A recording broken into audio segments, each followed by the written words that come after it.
Well, I always cracked up especially when I lived in LA.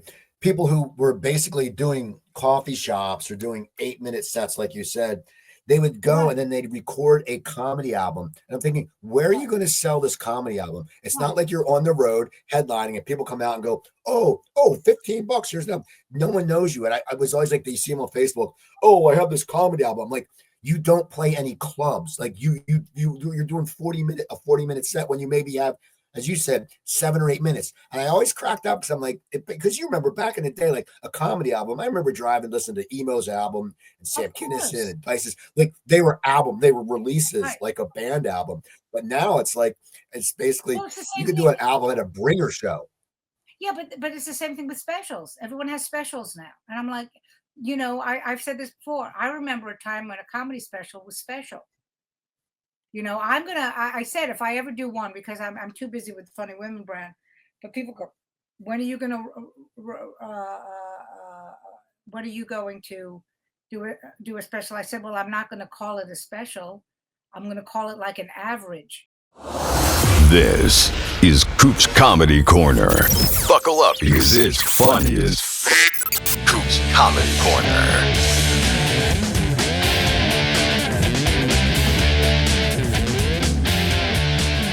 Welcome to Coop's Comedy Corner. I'm your host, Steve Cooper. I gotta tell you, people, we've been doing the show for about 35 episodes, and my other podcast, Cooper Talk, where I've done over 1,400 episodes. I don't know my guests before they come on, but the Coop's Comedy Corner, I know most of my guests, but I don't know my guest today. I was looking for a good guest, and my friend Julia Scotti was on, and she said, "What about Carole Montgomery?" And I knew of Carole Montgomery. I mean, she's working with my friends Wendy Lee, and she's working with a bunch of people I know, so I had to have her on. And my guest is Carole Montgomery. How you doing, Carole? Good. I'm good. I'm good. Good. Glad to finally meet you, even if it's over the internet.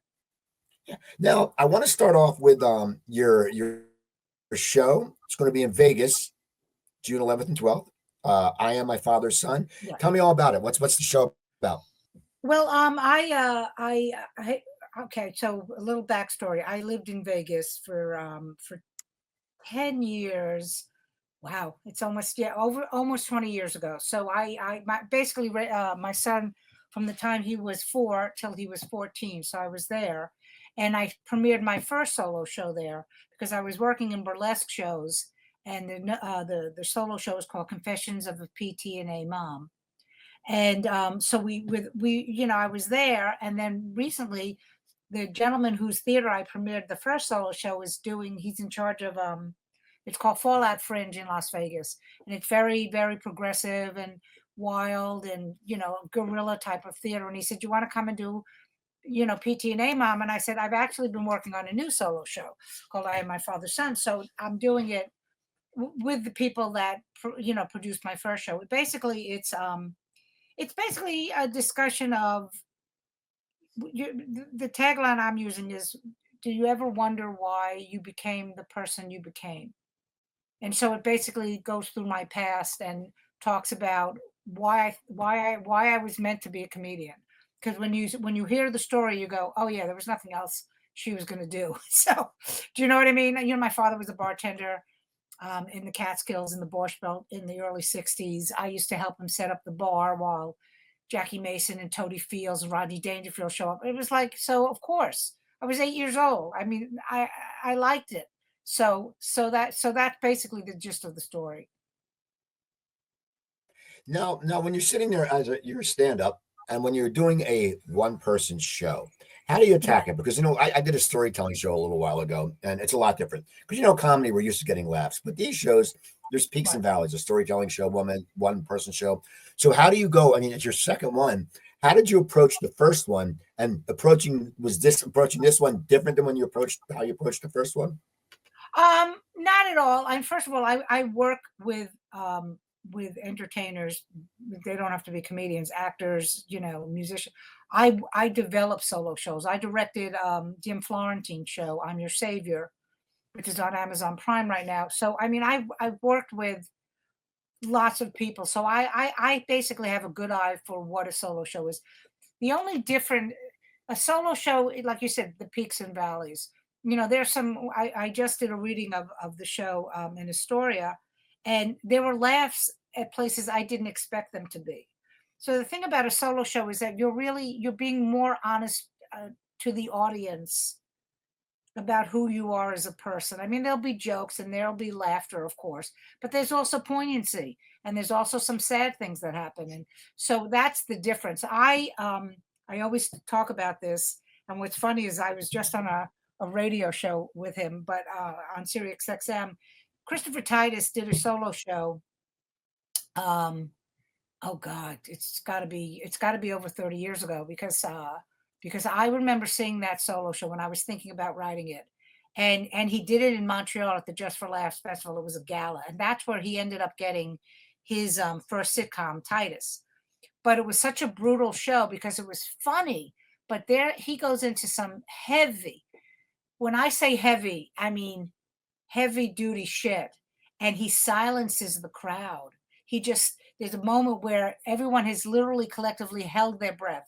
And then in the next beat, he tells this joke, and you can actually hear the laughter sounds like it's exploding off of the ceiling. That's how, because it was relief and it was funny. So that's how, what I do is I model most of my shows after Chris. And I finally, after all these years, got to tell him in person that you're the reason that I do it the way I do, because comics are so afraid of not getting the laugh, and you have to trust yourself. I've been doing stand up over 40 years.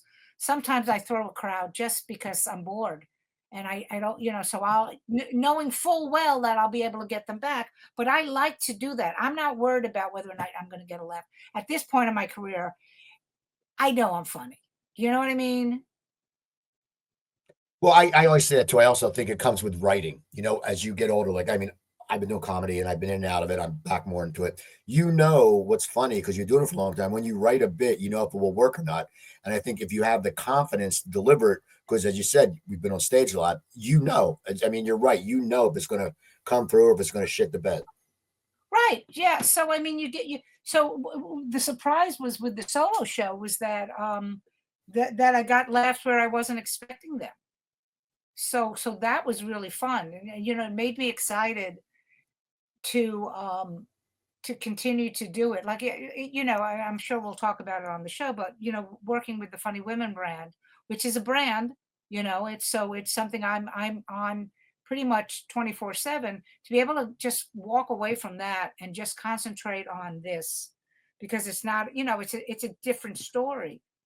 The Funny Women brand is all about being older and breaking down barriers for older women. With this, I just get to talk about, that I worship my dad, So it's for me, it's great creatively. And at my age, at 67, to be able to have the synapses work, because that's the biggest fear, I think, in comedy in general is, when you get older, your brain just doesn't, work the way it's supposed to work. And so, with these younger comics, when they're out doing 4 or 5 sets a night, sure. If I can't do 4 or 5 sets a night, I mean, I'm in bed by 10. Do you know what I mean? So to be able to have something creatively like this is great for me.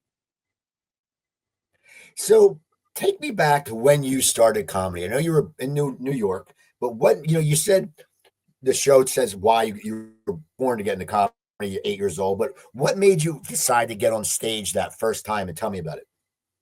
Well, okay. Well, I was doing summer stock. I wanted to be in theater. I wasn't sure what I wanted to do in theater. So I decided that I was going to be a techie. And I was working like, back then there were all these little theater companies. I'd paint sets and lights and stage manage, and I loved it. So I decided to go away for the summer at a place called Playhouse on the Hill. It's in a college in Ithaca. And when you're a crew member, you're working all day long. You're working 10, 12 hours. You blow off of some steam. You're sitting around drinking. And one day, my friend Ed, and I always blame him. And like I always say to people, if you're mad that I became a comedian, blame that guy. He said to me, "You should be a comedian." And I said, "I don't." Now here's where it's different, because when you say that now, everyone knows what a comedian is. I started in 79. There were comedians, kind of. All I remember going is like, you mean like what? Like I don't understand what you mean. He goes, well, you do 5 minutes like Johnny Carson. Because I didn't know from stand-up comedy then. Stand-up comedy was, nobody knew what a stand-up comic was. So we decided they were having a party. We were doing a Christmas in July party. And my friend Ed sat with me and we wrote 5 minutes. And I got on stage and on stage, wherever, where there's the theater was in a barn. So I was probably, next to the cows. And I just started doing the 5 minutes and I loved it. And when I got back from that is when I ended up going to Pips for the first time, which was in Sheepshead Bay, very well known. David Brenner started there. Dice came out of there. Richie Jenny came out of there. I came out of there. Joan Rivers used to go by there. So that's what I did. I started to go because it was I wasn't one of these people. Like I used to go in the city all the time. So getting on the train and schlepping into the city, but this was less of a schlep. In other words, you going into the city was north. Going to Sheepshead Bay was like a 20-minute bus ride. So, and I would get up on stage and start doing it. And the line I always say is because it was a predominantly Italian audience and women, I was the only woman. They all wanted me to get off stage and make sauce. Well, I was going to ask you, what was it like in the early days? Because it wasn't, I remember the Philly scene. I started in '88. We didn't have many female comics. There wasn't, there was only, it's so funny looking back now, the open mic, we only had like 25 acts. Now there's forget it. You can't even get, there's not even, that's like a little bit of it, but there was only like 3 or 4 women at the time. What was it like for you? Because it was a predominantly male business back then. It's interesting. Yeah, I was basically the only woman. I just, I grew up in the 70s where, that was all the, Virginia Slims, you're a woman, you can do it, all that bullshit. And I felt, and I believed it. So I didn't think being a woman, I didn't think my gender had any, there was, if I was funny, I was going on stage. That's something I do discuss in the show too about, that I never felt like a girl anyway. I'm basically a guy with tits. So for me, I never understood why, I wasn't funny because I was a woman. I just went and did my stuff, I would get hit on constantly, but that's part of the comedy game, but soon after, probably I would say I met my husband in 81 and I started in September of 79. So about a year and a half into it, I was with my husband. I wasn't married, but there's, back then there was some kind of bro rule. It was like, oh, she has a boyfriend, I'm not going to bother her anymore. So, it's interesting because, I know that it affected the type of work I got, but I just kept going. I like I said, I have somewhere in my soul that this was the only thing I was supposed to do. Now, when did you start hitting your groove when you felt confident with your act? When did you start going into the city? You probably went to Catch, probably went to those places. But when did you start feeling, did you sit there? Was it quickly that you really got into those clubs or was it take a while after Pips? Well, there was a lot of competition because there were only, I talk about this when I talk about funny women, but there were, if there were 10 women, that was a lot. And we were all vying for the only woman on the show spot. So there was a lot of competition. I ended up being a regular at Catch. Yeah, like I said, it's not like it is now where everyone produces shows. So you're a regular everywhere, but I was a regular at Catch. That was where I worked. I didn't pass at the comic strip. I didn't pass at the Improv because there was an unnamed comic who used to sit next to Silver and whisper in her ear about people. And she was female. So she wasn't going to let any other woman pass at the club. So I ended up at Catch a Rising Star. And then there was a small club, which is now a Dunkin' Donuts, but like down the block from what was now called Rodney's, but the old Dangerfields. It used to be, it was a like a American restaurant. It was a bar with burgers and fries, usual typical stuff. And then downstairs it was the basement because I always work in a fucking basement. That's going to be on my tombstone. I'm always in a basement. And he had, and if it sat 30 people, it was a lot of people. But it was a gentleman named Peter Spellos, and who passed away recently, R.I.P. And he decided to do comedy there, and he was an improv actor, so we used to do improv. And he was the one. I would work every weekend there, and that's where I started to get strong, because you can't.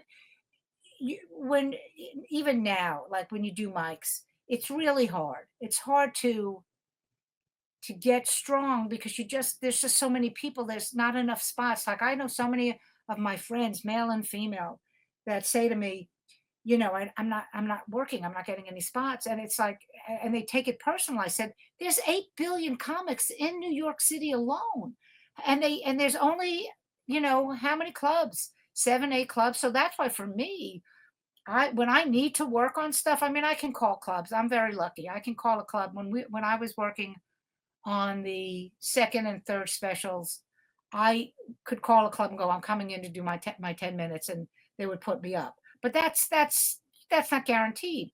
But now, how do you even, you go to the bar shows, you keep doing the bar shows, and you get strong that way. They nurtured you. The only club that does that now in New York City is the New York City Comedy Club. They still have late night, and I think the comic strip might have late night, but I was never a strip act. But I like that that's when you're supposed to go on. You're supposed to go on and to the 6 people who are drunk and learn. That's like, when I started in Philly, there was a guy, the Comedy Factory outlet was one of the open mics, and one of the regulars there would say, no matter what number you draw from the open mic, because you picked out of a hat, always go on. And I always listen to it, because sometimes you're right, you go up to like 3 people, but at least you were up there, and you didn't just sit there and go, oh, I just took the speed line into Philly, walked a few blocks, and didn't want to go on because there's no one there. And it is important, because that's where you get your teeth, because you sit there and you're getting used to silence because there's like 3 people there. Right. I mean, there's a comic named Mike Rowe who ends up, I want to say, I don't think he didn't create Futurama, but he wrote on Futurama, and he's a great writer now. He gave up stand-up a while ago. I know Mike. But I remember, Mike Rowe, right? Did you know him? Yeah. Oh yeah. Okay. Yes. I remember he did my other podcast. Okay. So, and I remember he said he must have called me on the old phone. We didn't have cells back then, and said, I have a 3:55 spot. There's nobody going to be there. Can you come hang out? And was like, yeah, sure. I sat with him while there was 2 people. 3:55 a.m. 4:00 in the fucking morning. And then we went out and had breakfast, which is why I have high cholesterol. I blame you, Mike Rowe. I blame you. But you know what I mean? Like, that's what we did, So, I mean, it's a different time now. Now, you were working in New York. Now, what makes you end up going to LA? Because I know you moved to LA. Well, I was a road comic for years. Okay. And once again, I sound like I'm 90 years old, but the rule back then was you got yourself strong. And as soon as you got strong, you went to LA. Like, I was doing the one-nighters and doing some road work, but really, if the next step in a comic's career was to move to Los Angeles. So I did. And it was tough at the beginning. It was very tough. I moved there. Okay. So now you see this, I do this because because now we're getting into my son. So I probably moved there in 88. And I would literally live in Los Angeles, but fly back east or like to the Midwest, because I was headlining and working. I was but I would go back and forth. And then I did a bunch of TV, all the TV shows that you were supposed to do, improv, VH1, MTV, all that bullshit. And I said to my husband, I'm not going to get all these shows for another year, because back then it was only a year rotation, because they needed, you would go back. There wasn't as many comics, so there was only a year rotation. So I said, you know what, if I'm going to have a child, now's the time. So I got pregnant during my break, and then I was back on TV 6 months. No. Well, how old was my son? I was pregnant with Lynn. I was pregnant on Evening at the Improv. I was 8 months pregnant on Evening at the Improv. Bud was afraid to hug me. because he thought I was going to break my water. And I so should have done this. And I wish I had. He was so terrified. I mean, I was so pregnant. I should have had a glass of water and spilt it behind me and went, oh my God, I broke water. It would have killed him. He was so, he hugged me in such a, he was like this. He was hugging me like so far away from me. And so I did that. And then I had my son. I want to say I was on TV 2 months later, because everyone said to me, you know, if you have a kid, you're going to ruin your career. I'm like, watch me. Don't ever tell me I can't do something. If you want me to do something, tell me I can't. That's how you get me to do it. Because, you know, I'm like, well, what do you mean I'm going to ruin my career? Because that stupid 70s, you know, I can make it, whatever that stupid Virginia Slims commercial was. I can make my man breakfast, you know. So that was me. I was listening to that Helen Reddy song way too fucking much. Well, so when you're in LA and so you're doing TV, and now what is your concentration then at that point? Because you said, you know, you're going to have a kid. So what were your plans when you had the kid, to keep doing stand-up or try to get on TV as in acting roles? What was your focus at that point when you had your son? Well, interesting. It's on my bucket list, so I still haven't done it yet. I've acted. I've actually acted in some small indie, you know, shorts and stuff like that. But I've never done a sitcom, like a network sitcom. That was always my dream. So my bucket list, but it's different now, because back then I wanted to be the star of the sitcom. Now all I want to do is I want to open up the door, say something wacky, and leave. Do you know what I mean? I want to be Doris Roberts. That's basically, I want to take whatever. I always said I wanted to be the and person. You know, at the end when it goes and, you know, Steve Cooper is the weird neighbor. Right. That's what, for me, it's always like, that's what I want. I wouldn't want to be a star. Yeah. Now that really that, and it's only because there's, like I said, you know, that of course that I was meant to be a comic, but the few times I've been on set, like when we did the first special, Fran Drescher was the and she was very sweet. If you're going to be a star, be that woman. That woman is the most humble human being I've ever met in my life. So she had her assistant reach out. She goes, I'm going to be doing stand-up at the Improv. I want you to open for me. And I said, okay. And so I flew out there, and it was also while she was filming her new show. She goes, come as my guest. And every time I'm on the set of a sitcom, it just feels right to me. I just love everything about it, you know? And so eventually, you know, somebody who's listening will say, let's put the old woman on before she dies. And, but you know what I mean? Like that's really the only thing. That was what my goal was. But what happened to me was, you know, I was, you know, then I had my child. I'd done all the TV. I had done the big show that I had done just after my son was born. Was the first big show was the Showtime Comedy All Stars. That was the one that Don Rickles had hosted, and it started my relationship with Showtime. But I had done all that, so I was still going back on the road, and I was doing that, and I don't think I've ever told this story. I mean, I've told it, but not on podcasts. So I was working in Las Vegas at the Riviera Comedy Club, and I was putting away. My son was about 3 or 4, and he didn't want me to leave. He hated it because I'd wake him up in the morning and he'd cry, and he was like, he had Jewish guilt down way early in his life, and you know, so I so remember this vividly. I was in the Riviera, and when I used to go on the road, because I used to be on the road all the time, you know, I would bring pictures and stuff. And so I was putting everything, you know, like, you know, when you're unpacking, I'm like putting the pictures, and I'm putting away my toiletries. And I remember putting all my toiletries on, you know, in the bathroom, thinking, oh man, wouldn't it be nice to just be able to not have to leave so I could stay home and raise my son? And literally the next day, Steve Sharippa, who was the entertainment director at the Riv at the time, calls me and says the comic from Crazy Girls had a heart attack and she's going to be out for the month. Can you sub for her? So that first week I did 27 shows, because I did the shows at the Riviera Comedy Club, and then I would go and do. So I did 2 shows at the Riviera Comedy Club, and then I do 2 shows at Crazy Girls, and I went back and forth. So it was like 27 shows in 1 week. And at the end of the week, they offered me a contract. They said, we want you to stay. Now, what kind of was it? When it was so the Crazy Girls review, it was burlesque and then comedy. Right. Were you doing full sets, or what was your like the rib you're doing your regular set? I How was did there you to give incorporate into that show? I was there to give the naked girls a rest.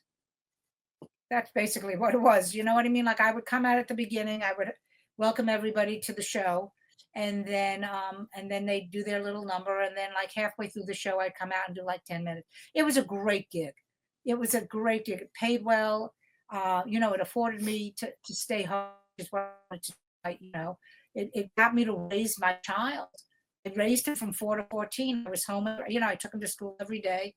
Would take him to school. It was very funny. I always did because I get home late. I get home at like midnight or 1 o'clock, and then have to be up to take him to school. And I was fine about it until about April. And then at some point in April, the alarm would ring, and I'd lean over to my husband and go, "You're fucking taking him to school today. I'm not taking him to school today. I am done. I'm sleeping in." And then the next day I'd be fine. But yeah, it was a great gig. And then after 5 years, they decided to go in a different direction. So we were going to move back to New York then. And then I got a call to be in another burlesque show called Midnight Fantasy. So I ended up there for 3 years. Now, how did you like the living? I lived in Vegas for a year, but this was 30 years ago. How did you like living in Vegas? Was it something that, being an entertainer and being on a show like that, did you get to go to a lot of shows because you were in the industry there? Not really. I mean, because I only had Mondays off. So I didn't really, and when I first got the gig, I was like, yeah, I'll be auditions and be able to fly to LA. That never happened. You know what I mean? I just basically, that's what the show Confessions of a PTA Mom was about. I was basically a mom doing all the mom stuff, Little League, PTA, bake sales, all that stuff while working in a titty show. That's what I was doing. And I wanted, my focus at that point was to raise my son. I didn't care about anything else. I just wanted to raise him and be home for him. Now, when that show ended, what do you do then? Because it must be when you have that paycheck coming every week, when you have the perfect schedule for you. Even though it was late night, you could raise your son. But all of a sudden now, and that's 8 years of your life. It's not like you were doing it for a year. That between both shows, you had a very big chunk of your professional career, which you were doing what you love. You were getting to stay at home. So when that ends, what are your goals? What do you want to do at that point? Because your whole life, it seems to shift something. It probably has to shift because everything you did is going to be different now. Well, it's interesting because I look back at it now, and everything happens for a reason. You know what I mean? So we had been wanting to go back to New York because we wanted. It's just this how bad the schools are in Vegas. We wanted my son to go to school. We wanted my son to go to high school in New York City. That's how bad the schools are in Vegas. But we had been wanting to go back. So when the second show wanted to go in a different direction, and it's all about money and producing and stuff like that, because I was paid very well for both shows. So I had to start all over again. Nobody knew who I was. It was wild. It was because remember now, I wasn't only gone because altogether I had been in Vegas for 10 years, but I had also been in Los Angeles for 10 years. So I was well known in Los Angeles. I was well known in Vegas. I hadn't been in New York. I hadn't stepped on a stage in New York in 20 years. So everyone's like, who the fuck are you? Get to the back of the line. So that was brutal. And now it's almost 20 years that I'm back in New York City. So but I had to, this is when I noticed that the internet started to mess things up, because when I moved back, it was just when MySpace was happening and Dane Cook and that whole thing about, I always say the comics are, we're not very original. Let's just say that, because when somebody makes it on a platform, everyone goes, well, I have to go to that platform now. So, really, and it's, this, you see it now. Well, now I have to make video go viral. I have 7 minutes, but I'm going to make a video go viral. It's like, guys, you got to do the stand-up first. You got to learn how to be a comic before you have people come, because you're going to do seven minutes. And then the audience is going to be like, I paid $25 for this. Well, I always cracked up especially when I lived in LA, people who were basically doing coffee shops or doing 8-minute sets, like you said, they would go and then they'd record a comedy album. And I'm thinking, where are you going to sell this comedy album? It's not like you're on the road headlining and people come out and go, oh, $15. Here's no one knows you. And I was always like, they see them on Facebook. Oh, I have this comedy album. I'm like, you don't play any clubs. Like you're doing a 40-minute set when you maybe have, as you said, 7 or 8 minutes. And I always cracked up because I'm like, because you remember back in the day, like a comedy album, I remember driving, listening to Emo's album and Sam Kinison and places, like they were releases, like a band album. But now it's like, it's basically, you could do an album at a bringer show. Yeah, but it's the same thing with specials. Everyone has specials now. And I'm like, I've said this before. I remember a time when a comedy special was special. I said, if I ever do one, because I'm too busy with the Funny Women brand, but people go, when are you going to do a special? I said, well, I'm not going to call it a special.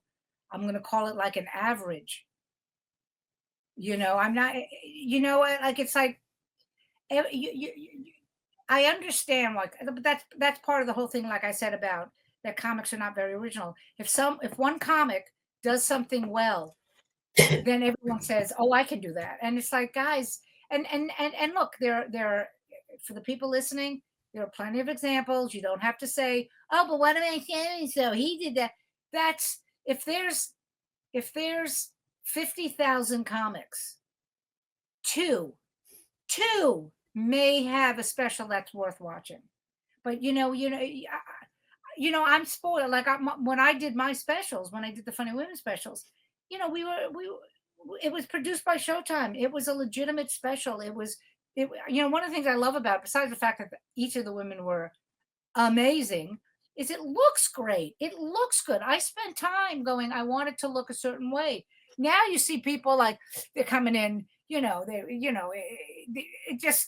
it's grainy and they're not, it looks like maybe they didn't shower. Do you know what I mean? Like, if you're doing a special, there's not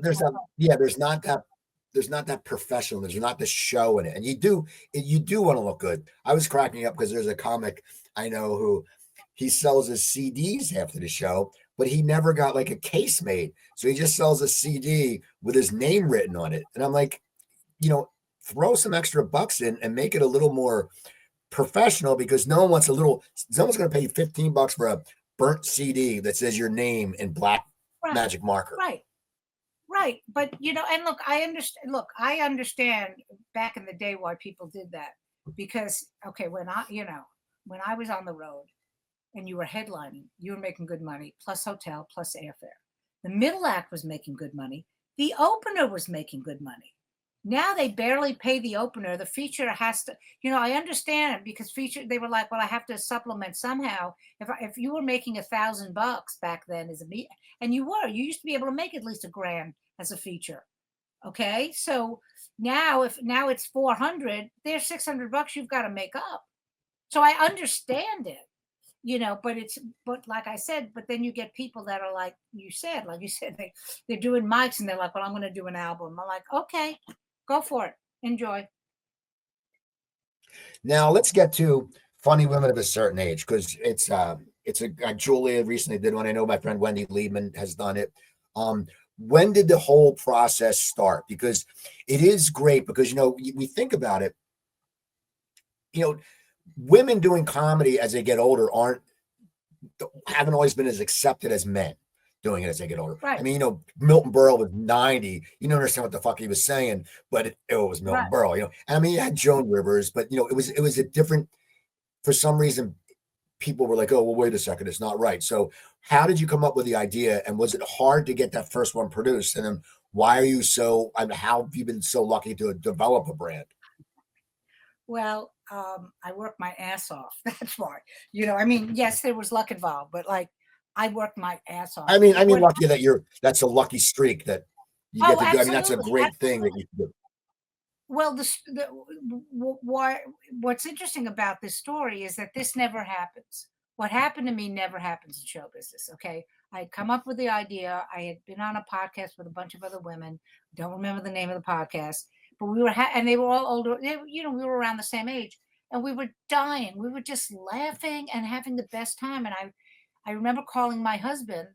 I was walking back to the subway, and I said, they should do a show.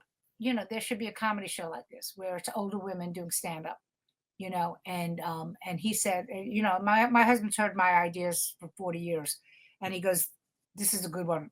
Like we all got excited about it, and it snowballed. It basically snowballed. What had happened is I had just come up with the idea.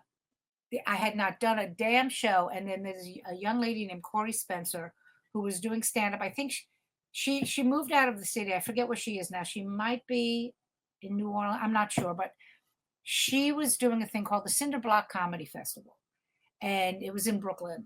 And we had struck up a relationship online on Facebook, and it was basically geared towards women, people of color, LGBTQIA, all that groups. And she was getting shit from white cis males. And we were talking about it. And I said, listen, if anybody gives you shit, tell them that, like just mention my name and they'll leave you alone because people are afraid of me. Rightly so. I mean, I've always been that, really? You want to go? Let's go. I will jump into a fire just to prove a fucking point. So I was talking to her about the show, and she said, why don't you premiere it at the Cinder Block? So it was in 2017 in September. She says, I'll book the show, you book the show. I had a little, like, the gag is that the MC was a millennial. It was Rhonda Hanson, myself, Judy Gold, Janine Garofalo, and Jamie. She was the host. And Nikki Carr from Las Vegas. And it went over. It was a packed house. It went over better than I could ever have expected it. And somebody in the audience at that point worked for this small theater called The Crane on the Lower East Side in the city. And she said, I think my boss would like this. I said, oh, okay. So we did a show for him in December, and he loved it. He said, why don't you do this monthly? You can do a residency here. And that turned into 6 years. And what was great about it is that, so we did the September, December, then January. I think February is when we had a big showcase for all the network people. And we had a deal in April. That's unheard of. From September to April in, 6 months, 7 months, it's unheard of. Now, who were some of the acts when you were doing it? You're with the residents. Who were some of the acts you were bringing in at that time? Oh, everybody's done that. I mean, people that haven't done the show. I mean, Veronica Mosey, Leanne was on that. Vanessa was on that. I had Nancy Parker, Rhonda Hanson. I mean, just any older female comic, especially from my generation, because it wasn't a lot of money. It was only a city spot money, but it was a way to, and just, people just kept coming to see it. And then of course when we got the specials, I knew exactly who I was going to put in the shows. I'm sure Julia told you the story that she was supposed to be in the first one, and then she had the heart incident. Right. So the first one is for Showtime, and you get Fran Drescher. Now, did you lobby to get Fran Drescher, or did she sit there and go, I want to be involved? How did you get her attached to the project? That was my producer partner. He said, what about, because we were thinking, like, what famous person can we get? So like Ellen DeGeneres was at one point we were talking to Rosie's people, but then she couldn't do it. And then Ellen was, like we wanted to get a big name.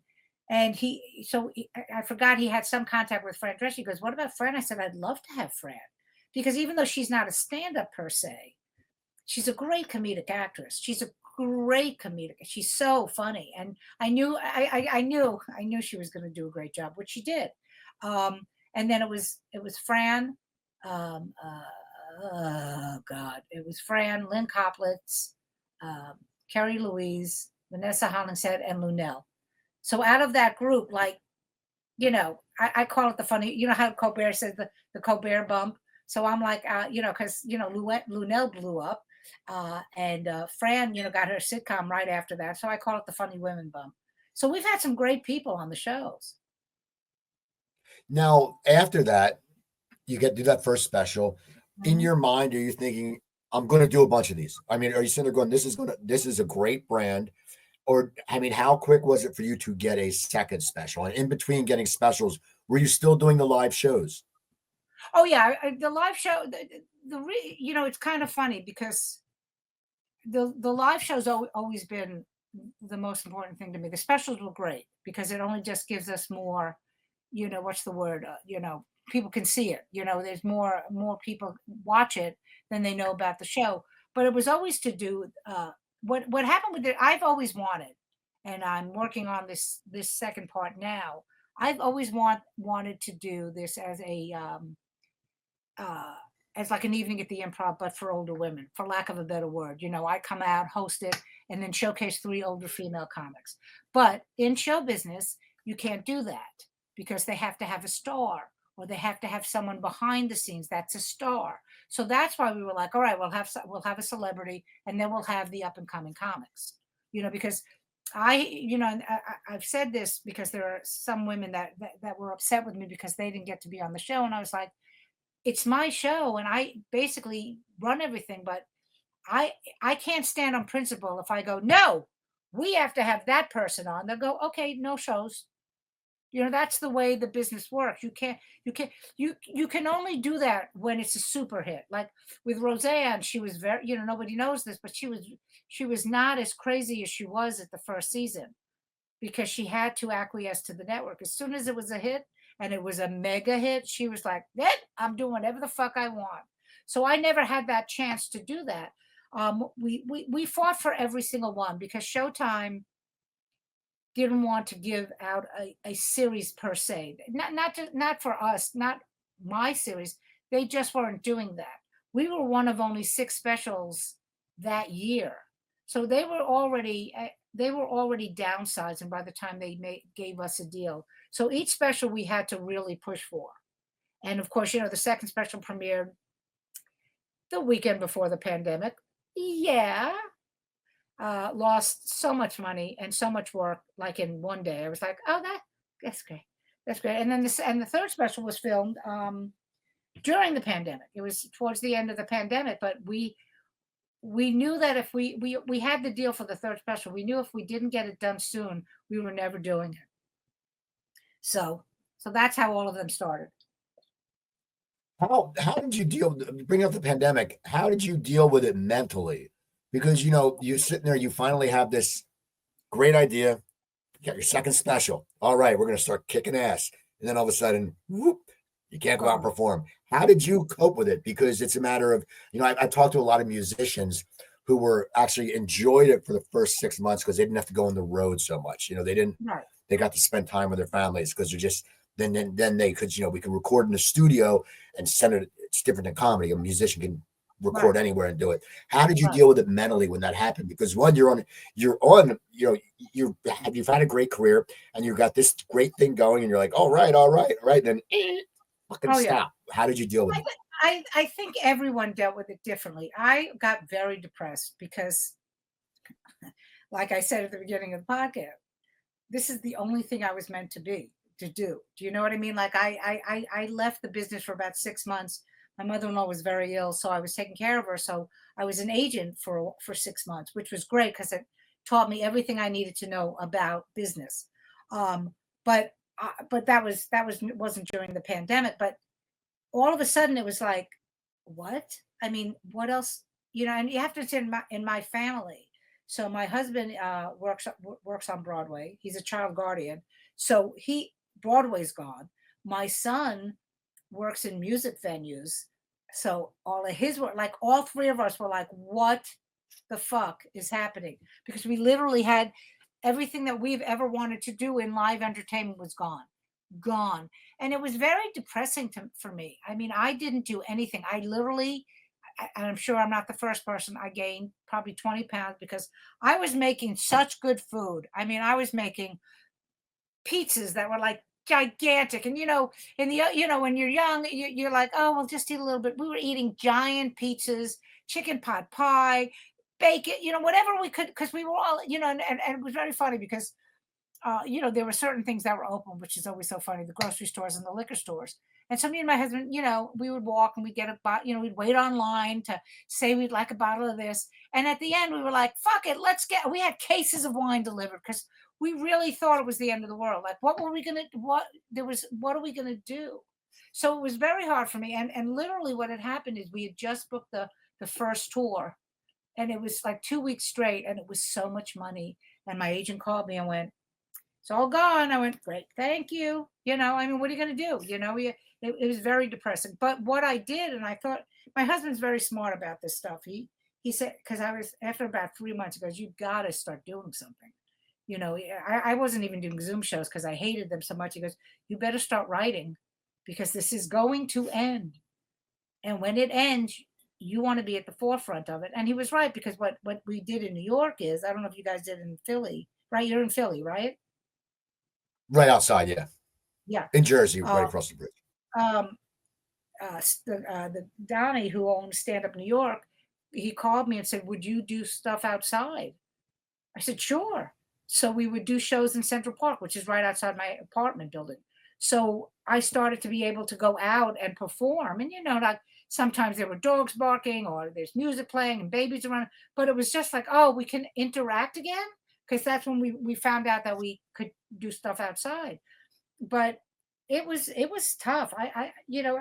It still blows my mind. Like my father passed before it happened, because I know he would have been like, well, yeah, he would have been like, what do you mean I can't go out? Because he was in a nursing home. He'd have been pissed if I couldn't come see him. So now, after the pandemic, now where is your direction going for Funny Women at a Certain Age? What are your plans? Because you have a one-person show now coming, so that probably branches it away. But what you've done, what, 3 or 4 specials? We've done 3 specials, and I'm hoping that we can do a bunch more. Like I said, it's a lineup show more so than like the 5 women and stuff. I think it's funny because that whole time when there were all those different, like MTV and VH1 and even the Improv and Caroline's, they don't have them anymore. I think we should bring that back. I think that's a great way to introduce comics to the audiences, because first of all, it's a no-brainer. You're doing 7-8 minutes, and like we said at the beginning of the show, everyone has a good 7-8 minutes. Do you know what I mean? So that's what I hope. I'm hoping that we can get a deal going where we can do some more of these shows. That's really, but the summer sucks. I'm sure it sucks for you. Summer for comics is just like, and I've been in stand-up for 40 years. And every summer I go, I don't have any work in the summer. You'd think I would know by this point to book something in the fucking summer. So we start back up. The Funny Women stuff starts back up in the fall.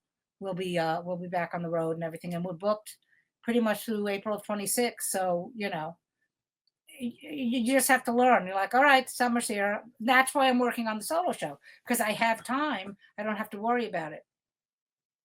Now with the Funny Women, how much time does each person get?